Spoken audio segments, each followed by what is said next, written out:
नमस्कार दोस्तों, मैं अभिषेक शर्मा अपने इस YouTube चैनल पीपीसी लर्निंग में आप सभी का स्वागत करता हूं। आज हम पढ़ेंगे क्लासिफिकेशन ऑफ वैल्यूज़ कि जो वैल्यूज होती हैं उनको हम किस तरह से या कितनी तरह से क्लासीफाई कर सकते हैं। सबसे पहला पॉइंट अगर हम लें positive values and negative values कि जो समाज की नज़र में पॉजिटिव मानी जाती हैं या नेगेटिव मानी जाती हैं, बिल्कुल सिंपल तरह से हम इसको एक्सप्लेन कर सकते हैं, आप अपनी भाषा में लिख सकते हैं। अगला पॉइंट इंपॉर्टेंट है जिसको मैं आपको अच्छे से समझाऊंगा, टर्मिनल एंड इंस्ट्रूमेंटल वैल्यूज। तो इनको बिल्कुल सिंपल भाषा में समझिए, लिख आप स्वयं लेंगे अगर आपको ये टॉपिक समझ आ गया कि एक होती है जी टर्मिनल वैल्यूज और एक होती है इंस्ट्रूमेंटल वैल्यूज। टर्मिनल वैल्यूज कौन सी होती हैं ये बताइए आप। ये स्वयं में एक गोल होती है, मतलब इनको अचीव करने के लिए हम कार्य करते हैं। आप कहेंगे इसका एग्जाम्पल, तो इसका एग्जाम्पल आप आजकल क्या कर रहे हैं, आप तैयारी कर रहे हैं एग्जाम को क्लियर करने की। मान लीजिए आपको यूपीएससी का पेपर क्लियर करना है, तो यूपीएससी का पेपर क्लियर करके आपको क्या मिलेगा, आपको मिलेगा हैप्पीनेस, आपको संतुष्टि होगी, आप खुश होंगे। तो ये हो गई जी टर्मिनल वैल्यू की जिसको अचीव करने के लिए हम काम कर रहे हैं। और फिर हो गई इंस्ट्रूमेंटल वैल्यूज, ये स्वयं में कोई गोल नहीं होती, इनको लेकर गोल अचीव किया जा सकता है। आप कहेंगे कैसे, जैसे हो गई डिसिप्लिन, पंक्चुअलिटी, एग्जाम प्रिपरेशन कि एग्जाम क्लियर करना है। टर्मिनल वैल्यू मतलब जिसका एक एंड गोल है कि मेरे को एग्जाम क्लियर करना है। एग्जाम की प्रिपरेशन, एग्जाम के लिए हम तैयारी कर रहे हैं, वो हो गया जी इंस्ट्रूमेंटल वैल्यूज। एग्जाम की तैयारी करके हम क्या करेंगे, हम करेंगे एग्जाम क्लियर। मतलब इंस्ट्रूमेंटल वैल्यूज का यूज करके हम टर्मिनल वैल्यूज को प्राप्त करते हैं, मतलब हम एंड गोल को प्राप्त करते हैं। जो इंस्ट्रूमेंटल वैल्यूज होती हैं ये स्वयं में एक गोल नहीं होती, लेकिन इनका यूज करके हम गोल तक पहुंच सकते हैं। जैसे अगर आप डिसिप्लिन के साथ तैयारी करेंगे, अगर आप समय के अनुसार तैयारी करेंगे तो आप जरूर एक ना एक दिन अपना एग्जाम क्लियर कर लेंगे। आशा करता हूं आपको टर्मिनल एंड इंस्ट्रूमेंटल वैल्यूज भी समझ आ गई होंगी। फिर है जी foundational and field specific. Field specific इसका नाम से ही समझ आ रहा होगा कि जैसे एक सोल्जर के लिए डिसिप्लिन बहुत जरूरी होता है, तो ये फील्ड स्पेसिफिक वैल्यूज हो गई। वैसे ही एक एडवोकेट, वो एक वकील है, उसके लिए उसके जो क्लाइंट्स हैं उनकी कॉन्फिडेंशियलिटी मेंटेन रखना बहुत आवश्यक होता है, मतलब उसके फील्ड के लिए स्पेसिफिक चीजें हैं। फिर हो गए जी फाउंडेशनल वैल्यूज, जैसे कि डिसिप्लिन हो गया, कंपैशन हो गया, ट्रूथफुलनेस हो गई।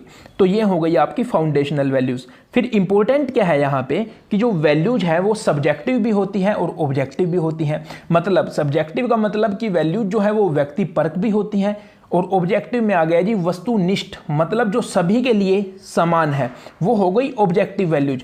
और जो सब्जेक्टिव वैल्यूज हैं कि व्यक्ति एक मतलब पर्सन टू पर्सन ये वेरी कर सकती है, लेकिन जो ऑब्जेक्टिव वैल्यूज होती हैं वो सभी के लिए, सभी उनको समान महत्व देते हैं, सभी उनको मानते हैं। फिर हो गया इंपॉर्टेंट एक पॉइंट यहाँ पे मैं आपको बताता हूँ, make your opinion on self. इसका एग्जाम्पल देखिए आप, मान लीजिए आप किसी कॉलेज में गए, वहाँ पे एक बहुत ही स्ट्रिक्ट मैडम, आपके सीनियर ने आपको बताया कि ये जो मैम है ये बहुत स्ट्रिक्ट है, इनके साथ आप फालतू बात मत करना, इनके असाइनमेंट आपको समय पे देने होंगे। मतलब कि कोई टीचर है, मान लीजिए उसका नाम आप कुछ भी ले लीजिए, मान लीजिए एक टीचर है, उसका नाम है टीचर ए, उसके बारे में सीनियर्स ने आपको बताया कि ये बहुत स्ट्रिक्ट है, तो आपने उसके साथ बातचीत भी नहीं की, पहले ही आपने उसके प्रति अपना व्यवहार बना लिया, अपनी सोच बना ली कि मेरे को इससे दूर रहना है। तो जैसे ही आप उसके पास जाएंगे, आपके मन में वही बात आ जाएगी जो आपके सीनियर ने बताई थी कि भाई ये बहुत स्ट्रिक्ट है, इससे दूर रहो और इसका काम समय पे करो, ठीक है। लेकिन जैसे ही आपने टीचर के साथ बातचीत करना शुरू की, आपने पाया कि वो ऐसा नहीं है। अगर आप उसके साथ सही से बिहेव कर रहे हैं, उसके असाइनमेंट समय पे जमा करा रहे हैं, वो स्ट्रिक्ट बिल्कुल भी नहीं है, तो अब आपका ओपिनियन चेंज हो गया। तो इसलिए कहा जाता है कि किसी के भी प्रति अपना ओपिनियन स्वयं बनाना चाहिए। अगर आपने किसी को बोला कि ये तो ऐसा ही है, उसकी बात पे विश्वास नहीं करना चाहिए। मतलब इसका एक और एग्जाम्पल, आपने कोई कंपनी ज्वाइन की और आपके जो फ्रेंड्स हैं वहाँ पे कंपनी में, आपके जो साथी हैं, साथी एम्प्लॉई हैं, उन्होंने बॉस के बारे कहा कि भाई ये तो बहुत स्ट्रिक्ट है, ये तो ऐसा ही है, इसके फालतू मुंह नहीं लगना चाहिए। लेकिन जैसे ही आपने बॉस के साथ बातचीत करना शुरू की, आपने पाया कि जो बॉस के बारे आपको बताया गया था बॉस वैसा नहीं है। हो सकता है कि जिस व्यक्ति ने उसके बारे गलत बताया वो उसके साथ ही गलत हो, लेकिन आपके साथ तो सही है ना। तो आपको ओपिनियन अपने स्वयं बनाने चाहिए। तो क्लासिफिकेशन ऑफ वैल्यूज में positive values and negative values होती हैं, जिनको गलत माना जाता है या जिनको सही माना जाता है। पॉजिटिव वैल्यू में क्या आ जाएगा, जैसे होनेस्टी, होनेस्टी को हर जगह ही सही माना जाता है, ठीक है। टर्मिनल और इंस्ट्रूमेंटल वैल्यूज मैं आपको समझा चुका हूं कि टर्मिनल जो मतलब एंड गोल होता है और इंस्ट्रूमेंटल वैल्यूज स्वयं में एक गोल नहीं होते, इनको फॉलो करके हम एंड गोल को अचीव कर सकते हैं। फाउंडेशनल और स्पेसिफिक वैल्यूज फील्ड स्पेसिफिक, जैसे सोल्जर के लिए डिसिप्लिन जरूरी होता है, एडवोकेट के लिए क्लाइंट की कॉन्फिडेंशियलिटी जरूरी होती है।